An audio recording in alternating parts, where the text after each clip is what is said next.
Welcome to Radio Fixer's channel. Subscribe for upcoming videos.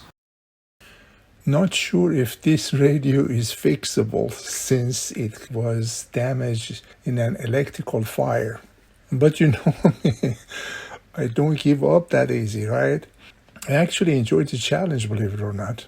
So stay tuned to see if this restoration is possible or not.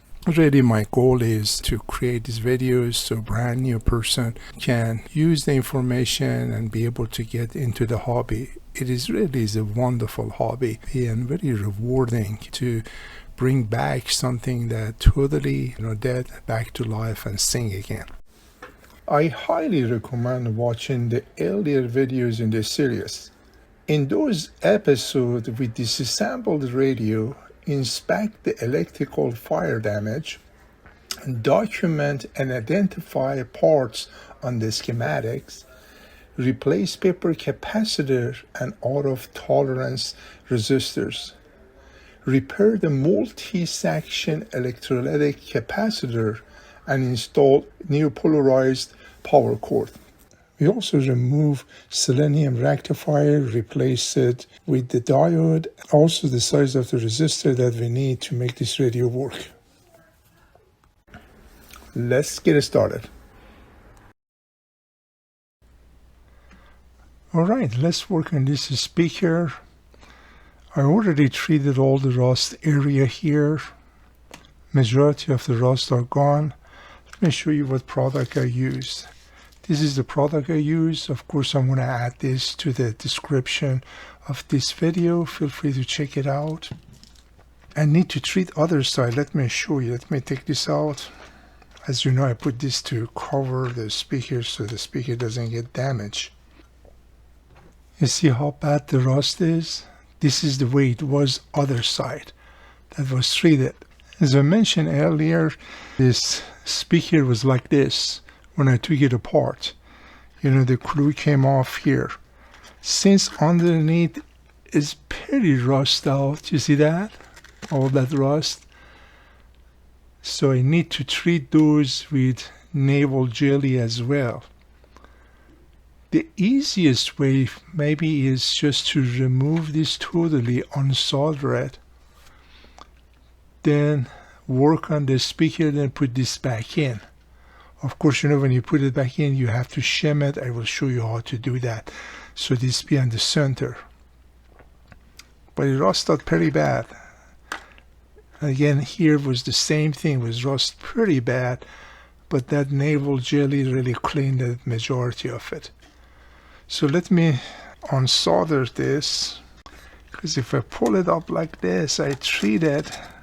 Maybe I can just do that, treat it this way, as long as it doesn't get here. But the issue is all around rust out. If this was just the only area, I could treat it this way. But as you see, all around is rust out. This needs to come out. I hate to do that, but sometimes you gotta do this to be able to repair it. It seems this side, that wire inside, you see that? Soldered here as well as here. That's the ground. So they soldered this to the ground here. Alright, let's take it out. I think that's the best way to do. See, this keeps coming out. I don't want to get damaged. It's the last thing I want to do, create a cone for this. Since the cone is in good condition, the voice cord is in good condition, I need to be very careful. So let's put this tin foil, I already folded, between the speaker cone and the connection that I'm going to unsolder. The purpose I'm doing that, if the solder drop, it doesn't burn the speaker cone. Hopefully that makes sense. See what I did? Now I can unsolder it. Just for the protection, that's all it is.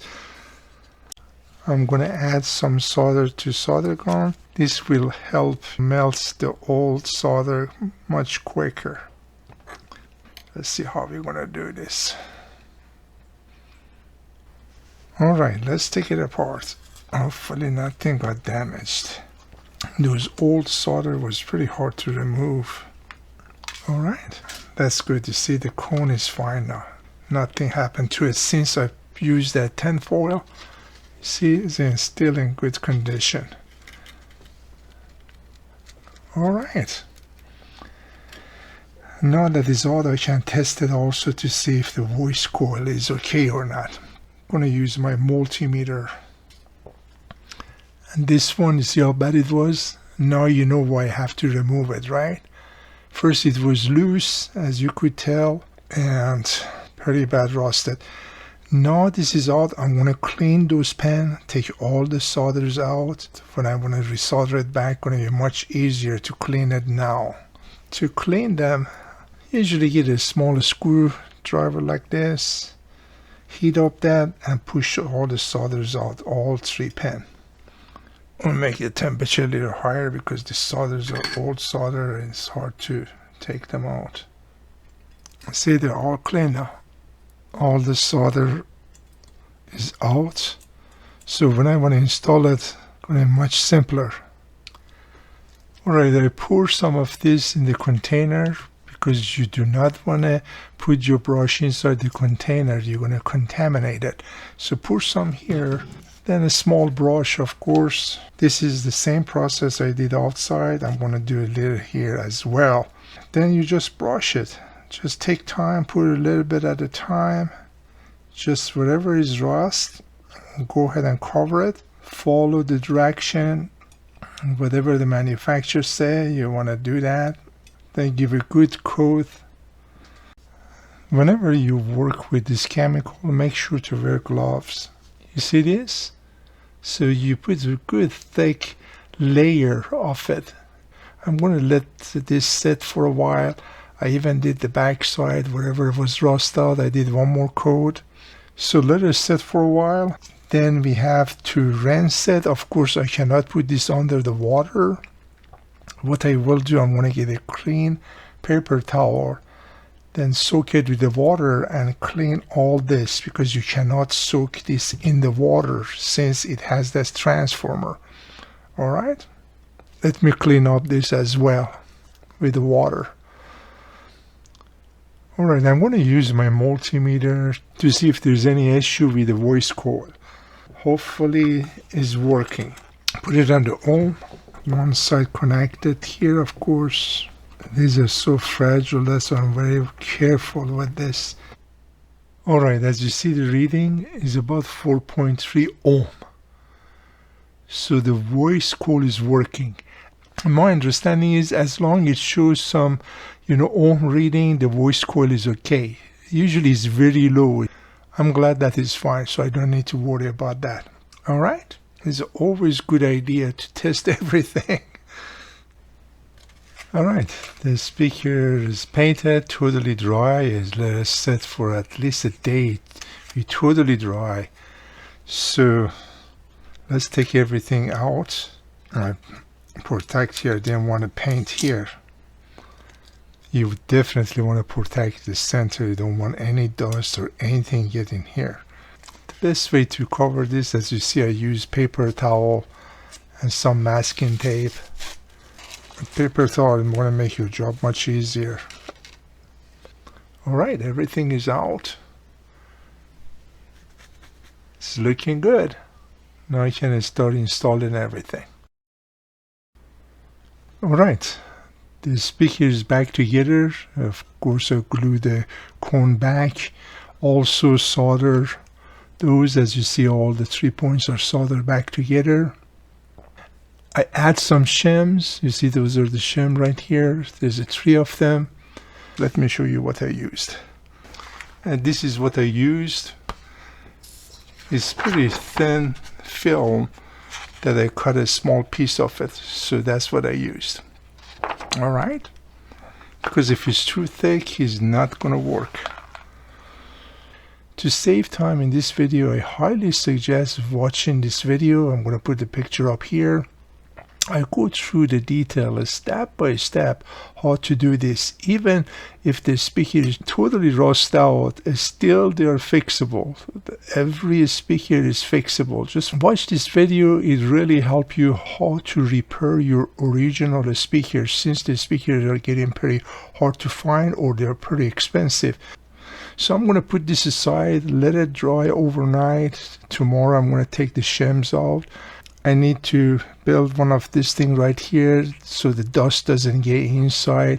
As you see, there's some of them here, the old one. Just I need to make another one. All right, this is next day. Let's take these shims out. You just gently pull them out, that's all.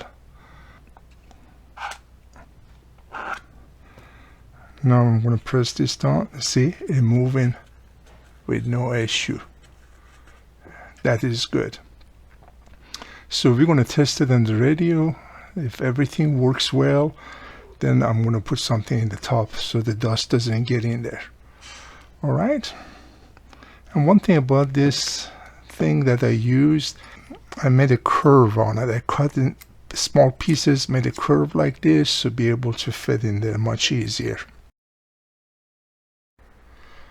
Okay, let's finish this speaker since everything is done. The only thing left, put the dust cover right here. As you see, originally it has a dust cover, but for one reason or another, it's not there anymore. So the way usually I create those is pretty simple.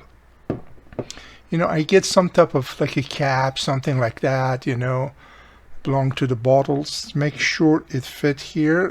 You see? That's the size I need, all right? It's like a padding that I have. As you see, through the years, I cut it. So I already cut one. Very simple. You put this over the cloth like that. Then, of course, with the scissor, you go and cut around it. This is actually what I cut, which is going to fit right there perfect. Next, what I'm going to do, I'm going to put glue just around here. Be very careful the glue does not get inside. So you just want to put it right around here, then put this piece on the top. And of course, this is the glue I'm going to use because it's flexible. When it dries, it's going to be totally white, as I mentioned before. So that is a simple concept. Again, be very careful with this. So right here in the edge, I'm putting over the old cloth. And take your time. Again, because you don't want to get glue inside the speaker, right? Of course, you put this right in the center. Just I'm pressing it just a little bit, not too much. I don't want the glue to get inside the speaker. All right? Now I'm going to let it dry. That's it. We are done with this speaker. We can now install it on chassis. All right, let's stop the video here. I need to focus on radio logo and create a back plate for this chassis and the cabinet. So stay tuned for upcoming video. At this time, I want to take the opportunity and thank my subscribers with their uplifting comment. You always encourage me to upload more videos, since this is just a hobby of mine. Again, I appreciate you. Enjoy all these videos, and you all have an awesome day. Take care. If you're interested to see more videos like this, feel free to subscribe to my channel, and you will be notified when a new video being uploaded. You have a great day.